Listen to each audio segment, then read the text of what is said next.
There are very few days in history in my lifetime that I will always remember, and one of those is April 29th, 1992. That is the day that the LA riots kicked off due to the acquittal of the four LAPD officers in the Rodney King trial. I actually happened to be in Los Angeles that day.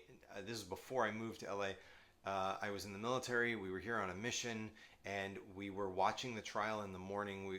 It was announced that the jury had reached verdicts, so to speak, and then but we had to leave. And by the time we got to our destination, we flew to another base about 2 hours away, and the city of Los Angeles had exploded, and it was heartbreaking to watch on television. That's what brings me to All Involved by Ryan Gaddis. This is a devastating novel about the people who lived in the neighborhood and the adjacent neighborhoods of where the riots went down.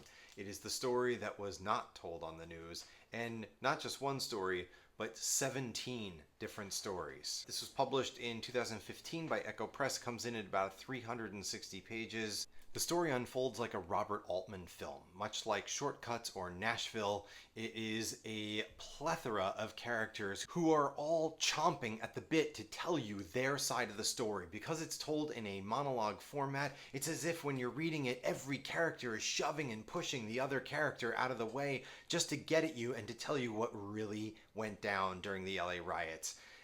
The arc of the book takes place over the 6 days. It's very much chronological, like a Robert Altman film, but these 17 stories run the gamut of just horrifying and weird and funny, and they take place with a nurse and a firefighter, gangsters, homeless people, National Guardsmen. At one point, there's Anonymous. I won't give it away what that's all about, but it is insane, and it is like the riots, it was chaotic. Another thing I really loved about the book was that almost all of the characters in here have some sort of creative interest. One of them wants to be a writer, another one wants to be an artist. They all have something that's buried not so far underneath the surface that's just dying to come out if they were given the opportunity to do so.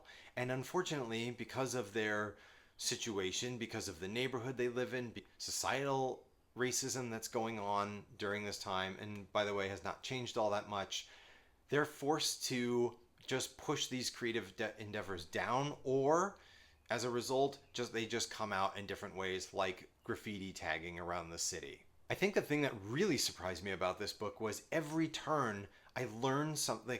As a writer, I think my brain was like, wow, I could never come up with that. This is a work of fiction. I just want to stress that. This is not a real story.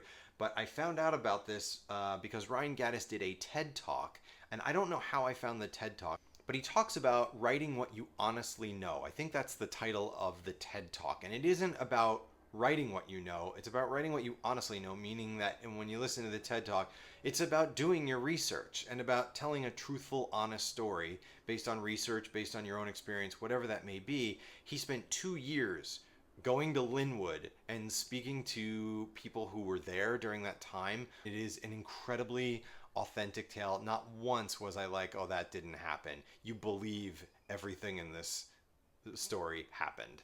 And I am so happy I read this book, and I highly recommend it.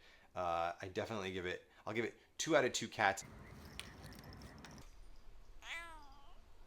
The only reason I don't give it 3, I'll say this, there's no like one person that arcs all the way through. There are 17 different characters who have monologues in this book, and because of that,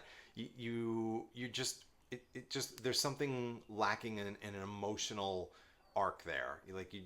Because it's never tied to just one person. But that's really it. It's a phenomenal book, a phenomenal achievement. Definitely pick it up. That's it. Thanks for checking out this week's video. I appreciate everyone being here. Thank you. And please subscribe below. Also, next week, I'm going to reveal the cover of my book. I just got it back today. There's a few minor changes I need to make, so I just want to go over those changes with the graphic designer. But the book, again, is called Operation Cure Boredom, and it's coming out, I think, in October. I need to double check the date, but I think it's October 18th, which is a Tuesday. And yeah, so next week I'll reveal the cover and get your thoughts on it.